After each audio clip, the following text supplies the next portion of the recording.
मैं नमस्कार करता हूं सभी भारतवासियों को। मैं नमस्कार करता हूं सभी भारतवासियों की ओर से उन महान बलिदानियों का जिन्होंने भारत माता को आजाद करवाया। 23 जनवरी 1897 को एक महान सपूत का उद्भव हुआ जिनका नाम सुभाष चंद्र बोस जी। सुभाष चंद्र बोस जी की कहानी एक महान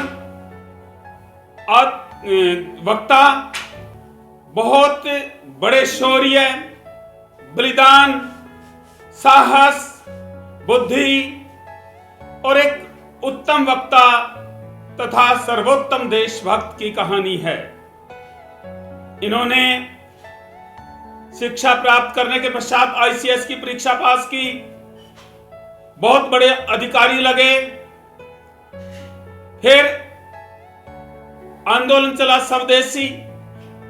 इन्होंने नौकरी को छोड़ दिया, कांग्रेस में शामिल हो गए और जगह जगह जाकर भारत माता को आजाद करवाने के लिए, मुक्त करवाने के लिए बहुत ओजस्वी भाषण दिए और देशी आंदोलन को बहुत आगे बढ़ाया तेजी से। चोरा चोरी कांड के पश्चात जब गांधी जी ने आंदोलन वापस लिया तो ये बड़े दुखी हुए, कांग्रेस में कार्य करते रहे और 1937 में ये कांग्रेस के अध्यक्ष चुने गए। पटापी रमैया को हराकर इस बात को गांधी जी ने अपनी निजी हार माना और कहा कि ये मेरी निजी हार है। इसके पश्चात इनका कांग्रेस में टिकना मुश्किल हो गया। 1939 में कांग्रेस छोड़ दी, फॉरवर्ड ब्लॉक की स्थापना की और आजाद करवाने के लिए युवाओं और सभी देशवासियों को बहुत ज्यादा जोड़ते रहे, आगे बढ़ाते रहे। और विश्व युद्ध जब शुरू हुआ उसके पश्चात 1941 में इनके ओजस्वी भाषणों से तंग आकर ये कहते थे कि ऐ दरिया अब तेरी खैर नहीं, बूंदों ने बगावत कर दी है। इन लहरों को मासूम ना समझो, लहरों ने बगावत कर दी है। ऐ तलवार तुझे झुकना होगा, हमारी गर्दनों ने बगावत कर दी है।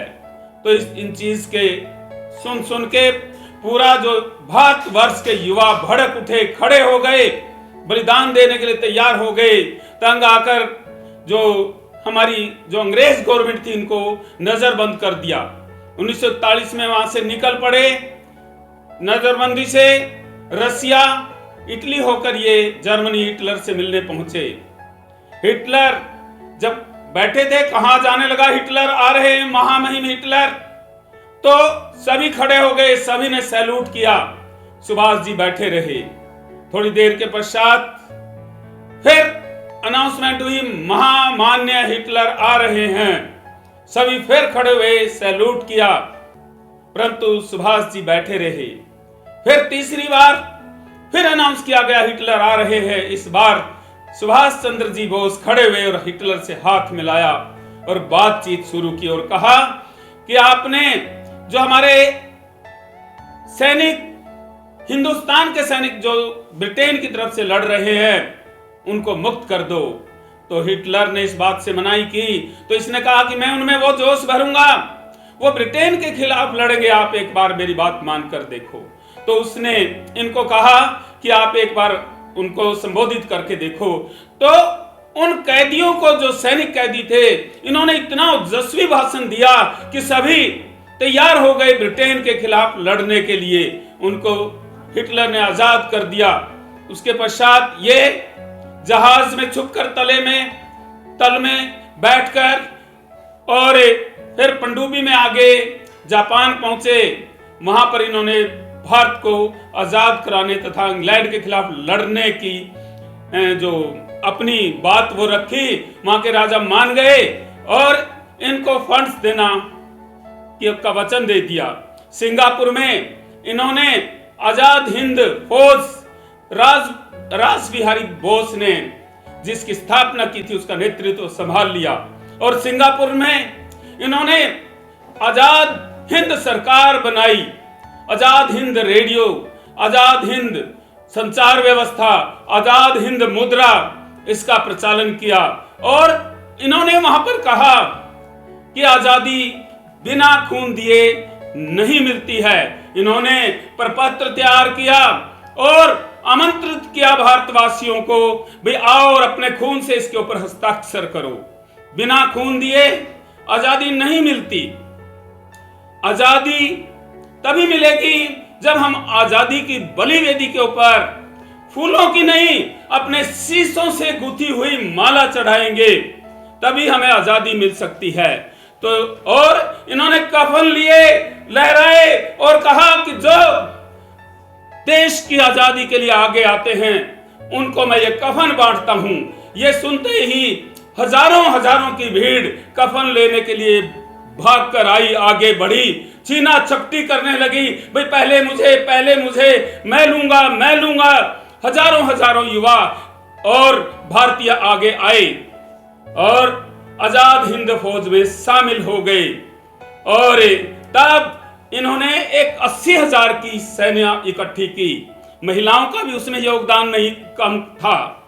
उसमें 15,000 महिलाएं, लक्ष्मी स्वामीनाथन जी, हमारी बहन, बुआ या दादी का लोग, उसके नेतृत्व में एक बहुत बड़ी झांसी की रानी ब्रिगेड बनकर इनके साथ आई। इन्होंने तब कहा दिल्ली चलो का नारा दिया और कहा, ये पहले ही कह चुके थे, तुम मुझे खून दो मैं तुम्हें आजादी दूंगा।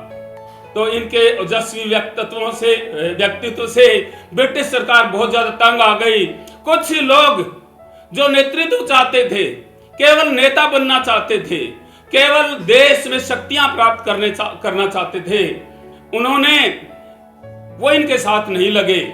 और बताते हैं कि अंग्रेज सरकार से उन्होंने समझौता तक भी कर लिया था कि आजाद इसके युद्ध के बाद अगर बोस जी मिलते हैं तो उन्हें हम अंग्रेज सरकार को सौंप देंगे। इसके पश्चात 1945 में जब विश्व युद्ध समाप्त हुआ, इनका एक विमान दुर्घटना में, भाई बताते हैं वहां पर ये नहीं बचे, मृत्यु को प्राप्त हुए।